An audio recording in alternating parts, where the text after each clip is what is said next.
بسم اللہ الرحمن الرحیم۔ آج ہم قیامت کی ایک عظیم اور ہولناک نشانی کا ذکر کریں گے جس سے نوح علیہ السلام کے بعد سارے انبیاء کرام نے اپنی قوموں کو ڈرایا، اس کی ظاہری صفات کو بیان کیا اور اس سے بچنے کی تاکید کی۔ کیا آپ جانتے ہیں وہ کیا چیز ہے؟ جی ہاں، وہ دراصل دجال کا ظہور ہے جسے اللہ پاک انسانوں کی آزمائش کے لیے بھیجے گا، جس سے بڑھ کر کوئی فتنہ نہیں، جس سے عظیم کوئی آزمائش نہیں۔ تو آج کی ویڈیو میں اسی حوالے سے بات کریں گے۔ حضرت جابر رضی اللہ تعالی عنہ سے روایت ہے کہ اللہ کے رسول صلی اللہ علیہ وسلم نے فرمایا، قیامت کے دن تک دجال کے فتنے سے عظیم فتنہ نہ واقع ہوا ہے نہ ہوگا۔ دجال کے معنی غلط ملت کر دینے والا، جھوٹا، شاطر اور چال باز ہے، اور دجال کو دجال اس لیے کہا جاتا ہے کہ وہ حق کو باطل کے ذریعے ڈھانپ دے گا۔ یہ اس وجہ سے کہ وہ اپنی جھوٹی اور شاطرانہ چالوں کی وجہ سے اپنے کفر کو لوگوں سے چھپا لے گا۔ دجال اولاد آدم میں سے ہے،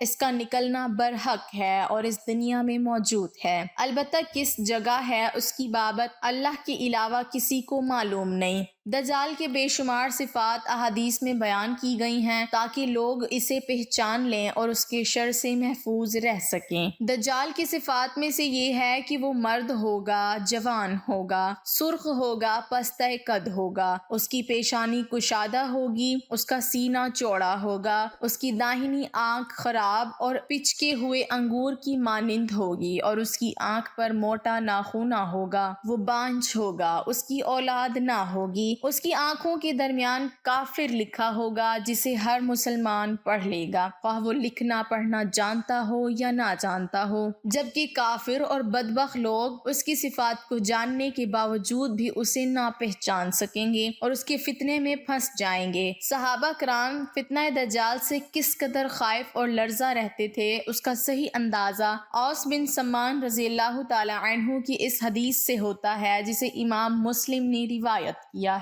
کہتے ہیں کہ رسول اللہ صلی اللہ علیہ وسلم نے ایک دن صبح کو دجال کا ذکر کیا، کبھی اس کو گھٹایا اور کبھی بڑھایا، یہاں تک کہ گمان ہوا کہ دجال ان درختوں کے جھنڈ میں آ گیا ہے۔ پھر ہم آپ صلی اللہ علیہ وسلم کے پاس شام کو گئے تو آپ صلی اللہ علیہ وسلم نے ہمارے چہروں پر اس کا اثر معلوم کیا، یعنی ڈر اور خوف۔ آپ صلی اللہ علیہ وسلم نے فرمایا، تمہارا کیا حال ہے؟ ہم نے عرض کیا، یا رسول اللہ صلی اللہ علیہ وسلم، آپ نے دجال کا ذکر کیا اور اس کو گھٹایا اور بڑھایا، یہاں تک کہ ہم کو گمان ہو گیا کہ دجال کھجوروں کے ان درختوں میں موجود ہے، یعنی اس کا آنا بہت قریب ہے۔ ناظرین ذرا غور کیجئے کہ ایک دن جب مجلس نبوت میں فتنہ دجال کا ذکر ہوتا ہے تو آپ کے جانثار اس کی سنگینی کو بھانپ کر نیم مردہ ہو جاتے ہیں، ان کے دلوں میں خوف و وحشت طاری ہو جاتی ہے اور انہیں یہ گمان ہونے لگتا ہے کہ شاید وہ ان کا نوالا بننے والے ہیں۔ دجال کا خروج مشرق کی ایک سرزمین سے ہوگا جسے خراسان کہتے ہیں، وہ اصفہان کے قبیلہ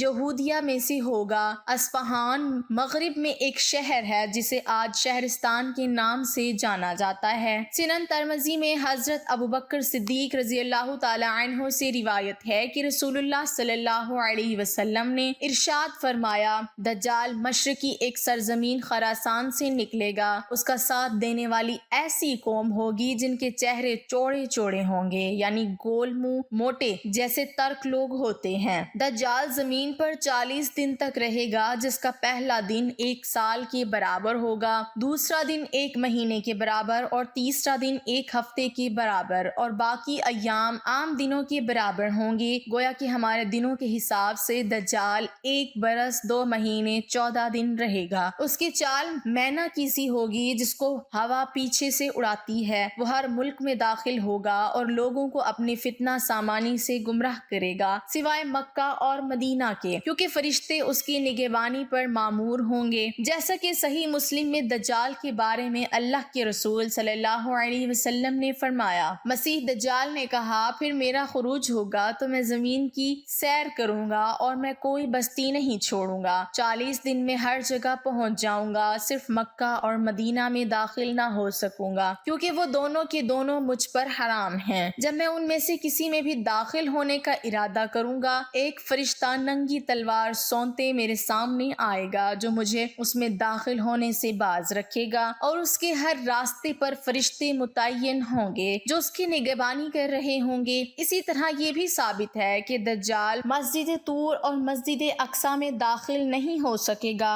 دجال کے اکثر تابع دار یہود، ترک اور دیہاتی ہوں گے کیونکہ دیہاتیوں پر بلا موم جہالت کا غلبہ ہوتا ہے۔ صحیح مسلم کی روایت میں آتا ہے کہ دجال کی تابع داری اصفہان کے 70,000 یہودی کریں گے۔ اسی طرح مردوں کی بنسبت عورتیں اس کی زیادہ تابع دار ہوں گی کیونکہ وہ بہت جلد کسی بات سے متاثر ہو جاتی ہیں اور ان میں بھی جہالت کا غلبہ ہوتا ہے۔ مسند احمد کی روایت میں ہے کہ دجال کی طرف نکلنے والوں کی اکثریت عورتوں کی ہوگی، یہاں تک کہ ایک آدمی اپنی ماں، بہن، بیٹی، پھوپھی کو رسی میں باندھ دے گا کہ مبادا وہ دجال کے پاس چلی جائے۔ جب سے اللہ تعالیٰ نے حضرت آدم علیہ السلام کو پیدا فرمایا، اس وقت سے لے کر قیامت تک کا سب سے بڑا فتنہ دجال کا فتنہ ہوگا، کیونکہ اللہ تعالیٰ اس کے ساتھ ایسے عظیم خورک پیدا فرمائے گا جس سے عقل و خرد مبہوت اور حیران ہو کر رہ جائیں گے۔ جیسے مردے کو زندہ کر دینا، زمین کا خزانہ نکالنا، پانی برسانا، غلبہ اگانا، اس کے ساتھ جنت اور جہنم ہوں گے، اور اس کی جنت در حقیقت جہنم ہوگی اور اس کی جہنم اصل میں جنت ہوگی۔ دجال اپنے گوار دیہاتی سے کہے گا کہ دیکھ، اگر میں تیرے ماں باپ کو زندہ کر دوں تب تو مجھ کو اپنا رب کہے گا؟ وہ بولے گا بے شک۔ چنانچہ دجال کے حکم سے 2 شیطان اس کے ماں باپ کی صورت میں بن کر آئیں گے اور کہیں گے بیٹا اس کی اطاعت کر، یہ تیرا رب ہے۔ دجال کا ایک فتنہ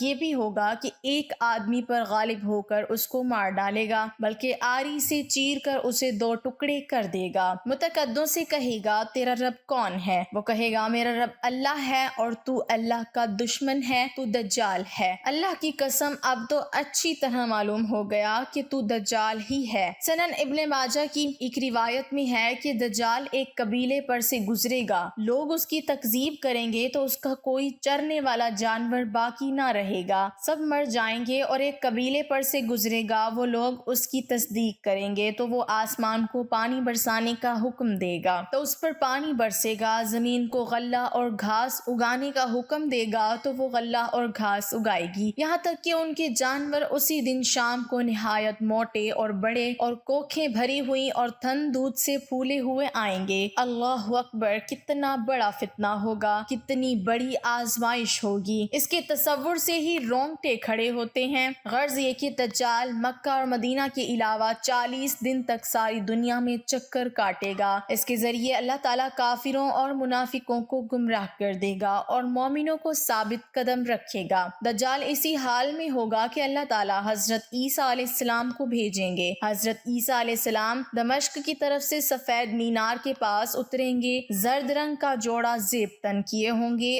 اپنے دونوں ہاتھ دونوں فرشتوں کی بازوؤں پر رکھے ہوں گے۔ جب حضرت عیسیٰ علیہ السلام اتریں گے، اس کو ان کے دم کی بھاپ لگے گی، وہ مر جائے گا اور اس کے دم کا اثر وہاں تک پہنچے گا جہاں تک ان کی نظر پہنچے گی۔ پھر حضرت عیسیٰ علیہ السلام دجال کو تلاش کریں گے یہاں تک کہ آپ دجال کو باب لد، جو شام میں ایک پہاڑ کا نام ہے، وہاں پائیں گے۔ آپ کو دیکھنے کے بعد دجال نمک کے جیسے پگھل جائے گا، آپ اسے پکڑ لیں گے اور قتل کر دیں گے۔ ناظرین، یہ ہے دجال کا فتنہ جو سارے فتنوں سے عظیم اور خطرناک ہے، اور سب سے زیادہ خواتین جو ہیں وہ دجال کے فتنے کا شکار ہوں گی۔ آج ہم جس صدی میں سانس لے رہے ہیں، اس صدی میں بھی بے شمار قسم کے فتنے سر اٹھائے ہوئے ہیں۔ آج کتنے ایسے دجال ہیں جو لوگوں کو اپنے مکاشفات کا اعلی کار بنائے ہوئے ہیں، کتنے لوگ اپنے دین و ایمان کا سودا کر رہے ہیں اور شیطان کے دام و ترویج میں پھنس کر جہنم کا ایندھن بن رہے ہیں۔ نہ جانے دجال کے ظہور کے وقت ان کا کیا حال ہوگا۔ اللہ تعالی ہمیں اپنی حفظ و امان میں رکھے، آمین۔